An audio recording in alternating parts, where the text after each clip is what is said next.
Virginia Beach has a major problem with flooding, but that problem was never more visible than 7 years ago when Hurricane Matthew drenched the city in rainfall in amounts that were unheard of. Streets that had never flooded before went underwater, raising concerns for what the future could hold with our changing climate. Meteorologist Ricky Matthews has an update on one city project underway now designed with the future in mind. When Matthew hit, Virginia Beach knew they had a problem with flooding, but nobody expected the impact of Matthew to be as bad as it was.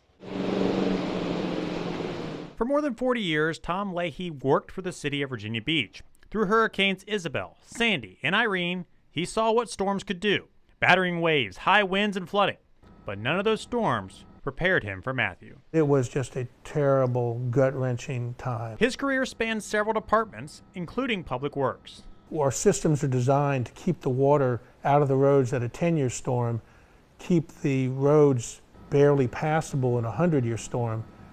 This was a 500-year storm. When Matthew hit, upgrades were underway, but money was an issue. There were major canals that Public Works was in the works of designing to clear.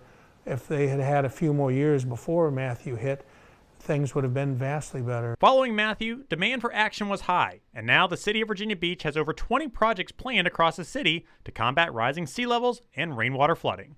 In 2021, voters approved a flood referendum to help fund critical projects. One of those, converting the Bow Creek Golf Course into a stormwater park. This is where you see here was the 18th green. The idea is simple: to store the water when it comes in retention ponds and provide a recreational outlet for all ages. Walking trails, overlooks, biking trails, ways to get out and explore nature. When the water comes, it will flood, but that's by design so that other areas do not. The project is designed to be a living and breathing facility. It's designed to encourage and anticipate and take on large volumes of water. And some of the park amenities that do go underwater during larger flood events will have a little bit of cleanup to do, should be minor. Crews are currently working on clearing trees. Then the major digging begins.